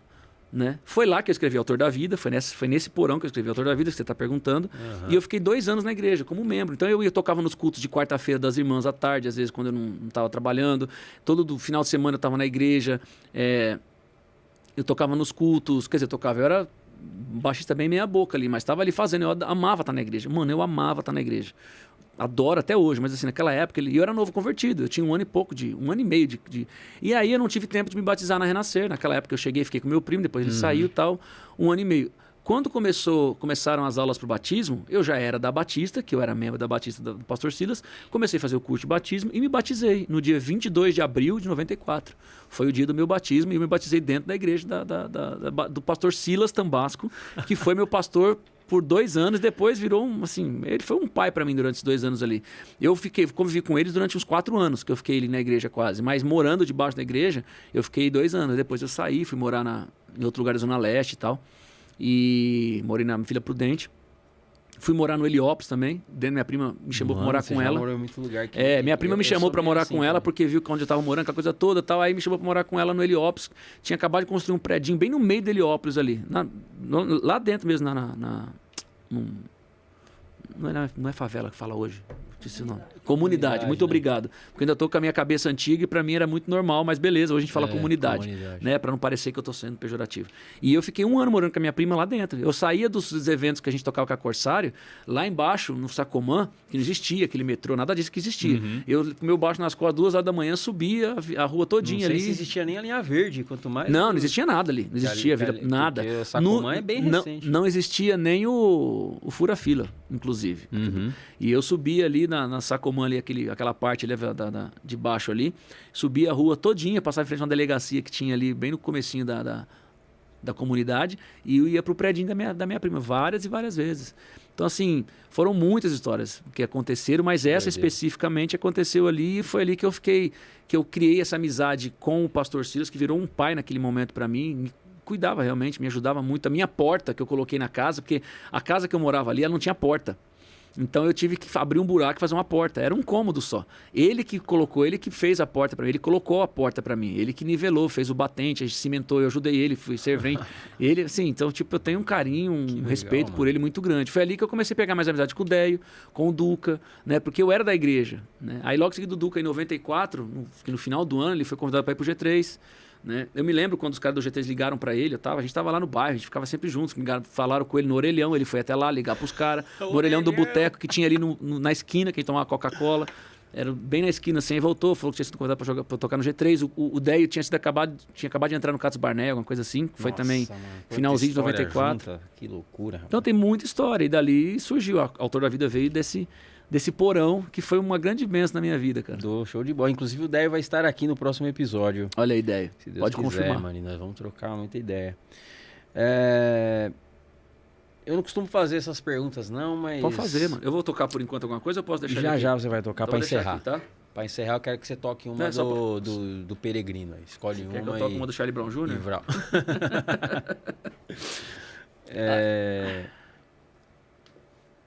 Pode perguntar o que você quiser, mano. Eu sei que você passou por muitos lugares, muitas situações, enfim, você já falou isso bastante. Mas tem um momento assim que você fala assim, pô, esse foi o mais pesado, assim. Esse aqui eu achei que... O falecimento do meu sogro foi difícil. As pessoas sempre acham que só o que eles veem é o que é o mais importante pra gente, né? E, na verdade, o que mantém a gente não é o que as pessoas veem, é o que a gente vive do lado de fora, né? Eu não vivo pelas aparências que a internet me dá hoje ou que os CDs e as músicas me davam nas divulgações. E assim, a morte do meu sogro foi muito traumática pra gente. Tô falando agora depois da minha conversão, como o PG que o pessoal conhece, né? Acho que é isso que você tá querendo dizer, tipo, o PG... Porque o trauma da morte do meu pai foi muito difícil, né? A minha mãe, saber que tudo que ela viveu, porque foi difícil. Ela tá até hoje, ela tá aí, minha mãezinha, tava com ela mês passado e tal. Mas assim, a recuperação dela foi muito difícil, minha mãe sofreu demais, né? Foi muito duro saber morar aqui. Eu fiquei 1 ano e 3 meses sem poder visitar minha mãe, que eu não tinha grana para ir pro interior para visitar minha mãe. Eu vim para São Paulo para trabalhar e fiquei 1 ano e 3 meses sem conseguir. Eu fui de novo visitar minha mãe com meu primo, que conseguiu ir de carro, que ele, na época conseguiu parar, para visitar minha mãe. Depois de 1 ano, eu tava cabeludo, velho. Quando minha mãe me viu cabeludo, ela falou: meu Deus, o que tá acontecendo com você, meu filho, tal. Tipo, eu saí da minha cidade, não, eu era mais curto que agora, entendeu? E era meu sonho deixar o cabelo crescer, parará, tarará. Então, assim, já tinha 18 anos, entendeu? Então foram vários momentos difíceis que eu passei, que eu falei, cara, e agora? Mas foram épocas diferentes. Por exemplo, eu tava naquele primeiro amor da igreja, sabe? Tipo, nada vai me deter, nada vai me parar. E eu acho isso lindo, cara. A gente não pode perder esse primeiro amor, sabe? Tipo, a palavra fala, lembra de onde você caiu, retorna. É isso, cara. Lembra de onde você era, de onde você estava e volta a esse amor, volta a esse primeiro amor, sabe? Viva isso. Não é que você tem que viver sempre como criança, não. Paulo ensina, você tem que ser maduro, mas não perca o primeiro amor daquela inocência de uma criança, entende? Que se doa, que se entrega, que está sempre disposto a se jogar nos braços do Pai. Porque esse é o propósito da gente, entendeu? Se eu não confiar no Deus que eu vivo, que eu sirvo, eu vou confiar em quem? Em mim? Se eu me entreguei para Ele, foi porque eu quis mudar de vida, como é que eu continuo confiando só em mim? Eu dei um monte de besteira, fiz um monte de burrada, entendeu? A minha confiança é falha, entendeu? Ela é efêmera, cara. Ela passa. Uma hora eu tô bem, outra hora eu tô mal. Porque eu tô mal, eu quero me matar. É assim que a gente é. Deus não, mano. Deus ele não muda. Ele é imutável. Deus não tem humor. Ele não tem o que a gente tem. A gente traz Deus pra nossa situação. Deus não é a gente. Mas ele morreu por nós, né? Isso é o mais louco de tudo. Então, assim, foram vários momentos difíceis da minha vida. A saída do G3 foi muito difícil, muita gente pergunta, foi difícil porque eu perdi muitos amigos, perdi muita coisa, perdi tudo que eu tinha ganho financeiramente, muitas coisas profissionais eu perdi. Então, para mim foi muito mais difícil sair do que se eu tivesse ficado, entendeu? 18 anos depois eu continuo falando isso para as pessoas e a uma ou outra ainda não consegue entender isso. Eu não luto por isso, porque eu te falei, eu não fico jogando pérolas a porcos, né? Nem milho aos pombos. Não faço mais isso. O cara que não quer entender, beleza. Mas assim, foi muito mais difícil começar algo tudo novo, criando uma situação nova, tal. E eu tenho o maior orgulho, no bom sentido da palavra, de tenho muita alegria no meu coração de ver que eu passei uma fase tão difícil da minha vida, 18 anos se passaram, e o que mais se fala hoje dentro do rock cristão é se o PG vai voltar pro G3, não vai voltar pro G3, se ele é do G3, não é do G3, porque eu fiz o negócio. Isso mostra a marca que eu deixei ali, entendeu? Isso ninguém vai poder tirar de mim, entendeu? Ninguém vai poder tirar do G3 o que o G3 se tornou como banda desde o início lá, antes do Tio Cássio, sabe? Tipo, são coisas que a gente plantou. Por quê? Porque a gente obedeceu, né? E não tem mancha, mano. Eu saí do G3, eu mostrei, eu falei por que eu queria sair, eu disse muito claro, eu não queria mais viver algumas coisas que eu estava vivendo, queria ter algo novo, tinha sido levado ao ministério do pastorado, eu não queria ser pastor de ninguém, muito menos da banda, eu não queria ser líder da banda, mas o propósito era ter algo ali que pudesse somar com a banda. Não foi possível, eu nunca pedi isso para eles, nunca falei isso para eles, mas algumas coisas que eu queria fazer, e depois a minha carreira solo foi mostrando isso, para lugares que eu queria fazer, situações que eu queria tomar, músicas que eu queria fazer, estilos que eu queria fazer, que me levaram para esse tipo de situação, entendeu? Mas o tempo passou, as pessoas podem continuar falando, ficou bravo porque eu saí do G3, mas ninguém tem uma marca para falar que eu saí também, foi por causa disso, foi por causa de grana, foi por causa de dinheiro, não tem o que falar, entendeu? E o caminho que não você tem o caminho trilhou, que a gente... acho que o pós foi muito honroso, assim, né? É porque eu quis fazer algo que realmente tinha a ver com a minha vida, com o que Deus estava me propondo a fazer.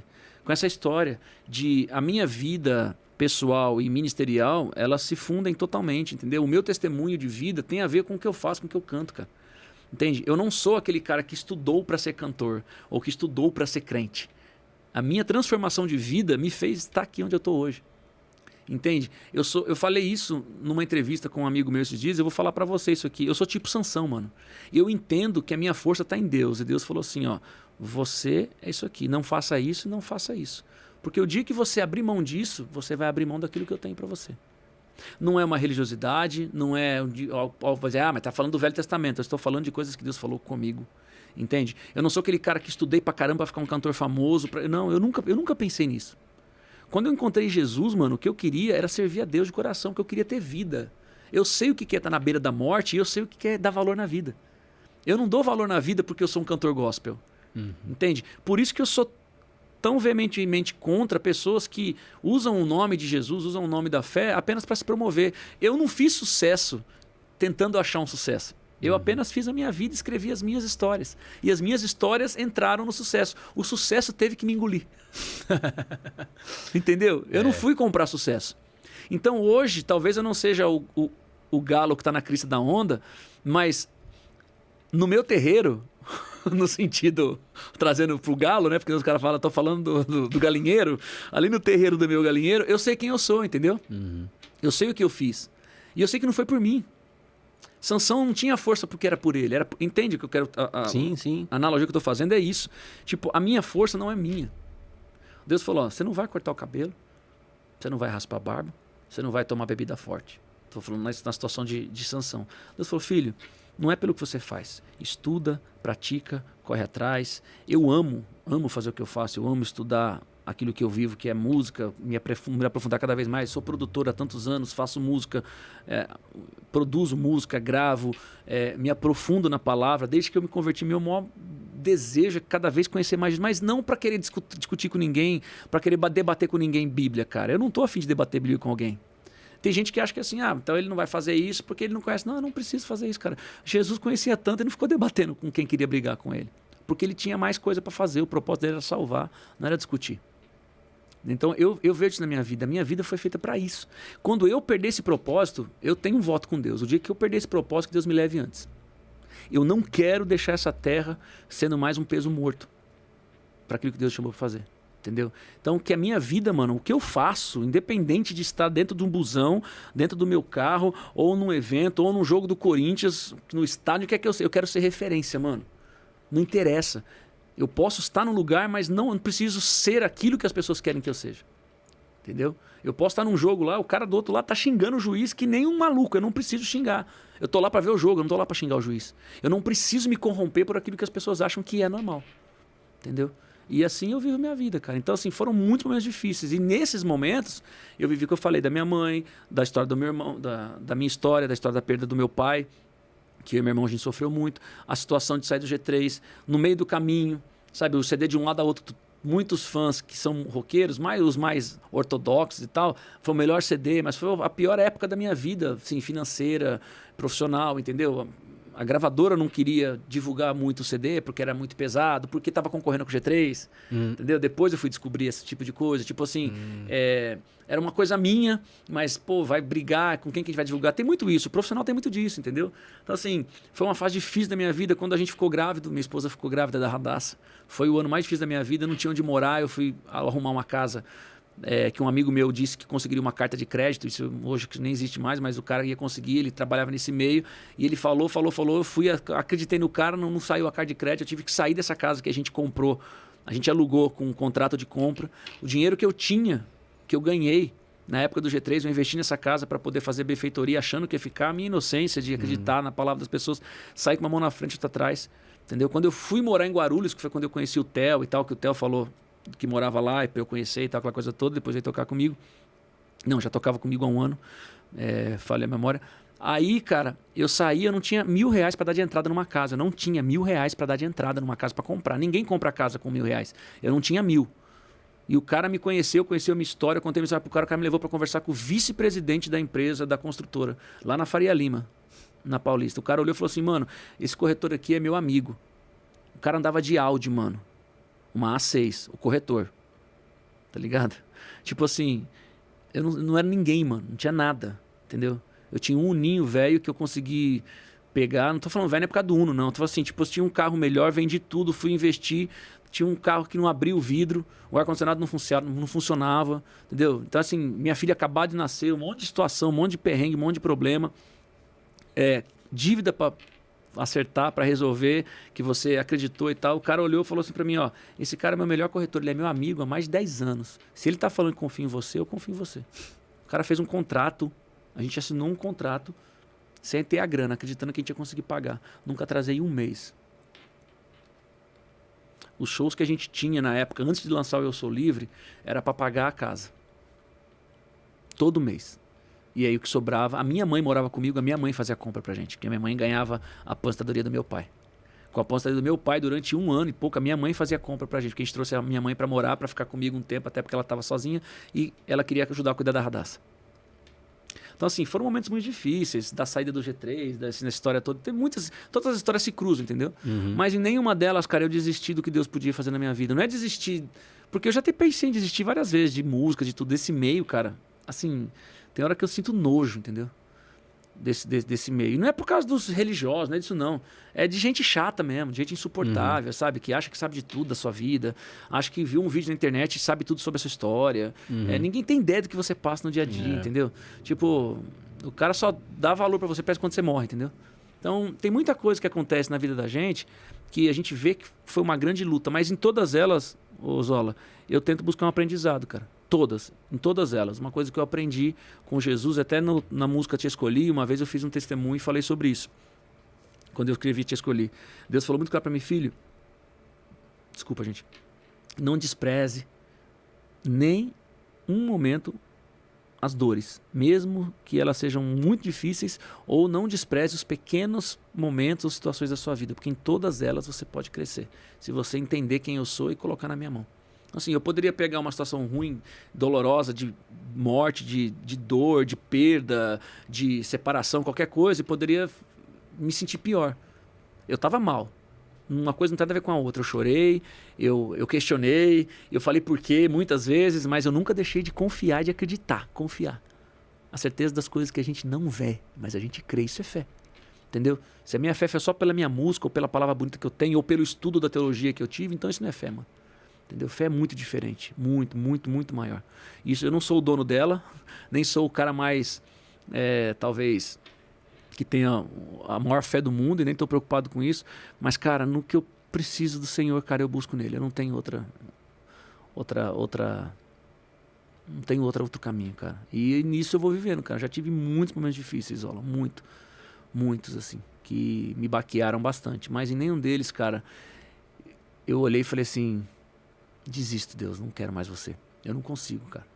Não dá pra olhar pra Deus, porque foi o que eu falei, como é que eu vou desistir do único que mudou minha vida e eu sinto isso nele, entendeu? Aí é o que eu falei do lance de Sansão, terminando aqui a resposta é isso, cara.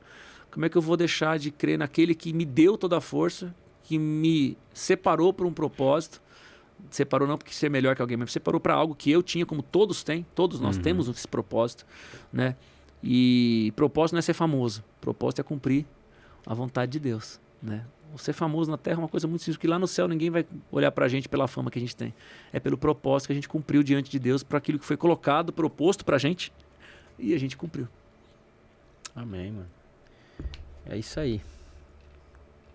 Obrigado, mano. Obrigado por ter vindo. Obrigado eu. Você ficou meio pensativo, eu fiquei meio preocupado. Mano. Tá não, refletindo sobre tudo, pô. É muita coisa, mano. Quem sabe no outro momento aí, mas daqui pra frente aí, uns 10 anos. Troca mais ideia aí e fala de mais basquete, futebol e pro pessoal ficar doido, né? Só no dia a dia você pode me chamar se você quiser, você sabe que, inclusive... Não, sei.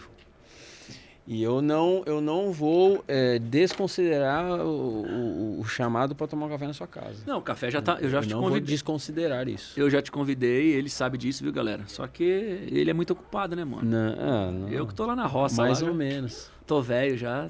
Você tá muito longe de onde você tava antes ou não? Não. Pertinho? Tô morando no mesmo, só que tipo um bairro do lado, entendeu? Então... Tipo coisa de 2 minutos da casa pra outra. Literalmente. É isso aí. Alguma do Peregrino aí, que é o seu trabalho atual? Peregrino, mano. Cantar um pedacinho então, do Peregrino, vai. O ar que eu respiro, não sei. Você que sabe, aí é contigo. Você que decide. Pode ser então. Ele tudo fez através do som da sua voz. Ele desenhou e tudo que se... Olha, sacanagem, ainda bem que tá. Quem sabe é ao vivo. Tava no bordão lá. Tava no bordão, a gente... É verdade, mano. Olha, sacanagem, hein? Ele desenhou o universo e tudo que se fez.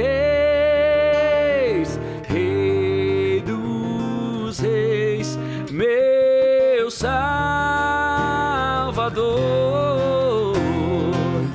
És o ar que eu respiro, tudo em mim aponta para você. És o ar que eu respiro, deu sua vida para que eu pudesse viver. És o ar que eu respiro, tudo em mim aponta para você. És o ar que eu respiro, deu sua vida pra que eu pudesse viver, que eu pudesse viver.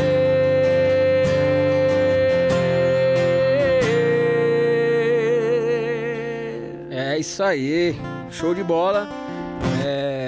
@CantorPG no Instagram, né? Tudo é @CantorPG, mano. @CantorPG em geral.